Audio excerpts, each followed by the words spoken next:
Welcome to the Literacy by 5th Grade video about the arts. As you may know, Literacy by 5th Grade, or Lit by 5 for short, is a new initiative by Riverside County Office of Education Superintendent Dr. Edwin Gomez. In this presentation, we will demonstrate how the visual and performing arts play a role in student literacy. To lead with literacy, which is how Instructional Services has conceived of the idea, we all need to be clear on the definition of literacy. Please note that it involves the various capacities of being able to read, write, listen, speak, research, and represent. Also, the ability to create is mentioned in the definition, which is inherent to the arts. We've also noted a definition for artistic literacy. Next, we present a short video on Art as a Text for Study, which is based on visual thinking strategies. This simple yet effective strategy allows teachers to use any type of artwork as their text. The artwork becomes a launching pad for deep and thorough questioning by students. Hello, I'm Louisa Higgins, and today on Easy Arts for Everyone, we're going to be talking about how to use an artwork as a text for study. And please remember to subscribe to our channel, and then you'll get our videos just as soon as they're made available. So what I mean by using artwork as a text is we're going to take this artwork and we're going to study it. And what we want is to have student-centered facilitation of complex conversations. And the complex conversations are going to facilitate students' ability to do critical thinking, to understand visual literacy, and further develop their communication and collaboration skills. So this is the first artwork, and I went to allposters.com and ordered several pieces that I thought would be interesting to take a look at it, but it could literally be any piece of artwork. And I have the 3 questions that you use in doing this strategy for inclusive discussions, which means students are involved and they're driving what's happening. And so here's the artwork, and I'm going to ask the 3 questions to myself. I'm going to demonstrate how you do this for students. So the first question would be, what's going on in this picture? So this is a piece called A Sunday Afternoon on the Island of La Grande Jatte, and it's by Georges Seurat, who's a painter, a French painter, and he did this in the late 1800s. So if I were to ask students, what do you see in this picture? That's question 1, what's going on?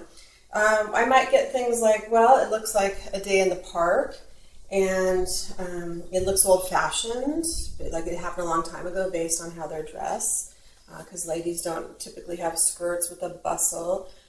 Men don't typically wear top hats these days, although this gentleman here looks fairly current in the way he's dressed. What else do you see going on? Well, there's water. There's a lot of sailing going on, although this looks like, a student might point out, this looks like a steamship because there's a smokestack and smoke coming out. And what else? So this would go on for some time until you've exhausted all the things that students want to say about it. They might notice the pets. Curiously, there is a monkey in this picture. They might also notice the style of the painting, which is called pointillism, where it's an impressionist style and it's done with little points of paint. So that's unusual and its very own type of painting. So you would go on, and it's interesting to me, when I've looked at works of art, students always see things that I didn't notice. They come at it with fresh eyes, with young eyes, and have a different perspective. So you really kind of dig in and do a close reading of everything that's happening. And then, when they have given you some feedback, the second question you'd ask is, what do you see that makes you say that? So you're asking them to provide evidence. So if they say something like, well, this looks like a very active waterway, and you say, what do you see that makes you say that? Well, there's rowing going on, and there's a steamship, and there's sailing, and so forth. So they make an observation, but they also give you some evidence of why they made it. And the third question is, when it slows down a little bit, what more can we find? So not only are you just doing what's really obvious at the surface, but you are looking deeper, and you're going to look further along in the picture and notice more deeply what's happening. It's really important, I noted down here, that you give wait time. So it's not about you just clicking along really fast. You give students time to really, I would give a minute or 2 actually at the beginning before you even start the question, just to look at it, and then give them time to answer. Also, at the end, when you're completed with this observation of the piece, the teacher can summarize in a few sentences everything that was said about the painting. And finally, as an exercise, you could have the students write 2 or 3 sentences based on everything that was discussed as a group. And you can even get into, the light of the picture, the color, what is the feeling of the picture, and so forth. So in setting this up, as an example for you, I also created a second poster board with a very, very different work of art. And this is Nighthawks by Edward Hopper, and it's arguably one of the most famous paintings by an American painter. It was done in the 40s. And it shows a very different scene. So if I was asking students, what do you see? It's a diner or it's a restaurant. And what type of day is it? They might suggest that. And what type of setting is that? And you can see it's radically different than the other painting, which was, at a park and during the day, and it was kind of idealistic and easygoing. And this is a very much more intense painting in style and what's happening in the scene.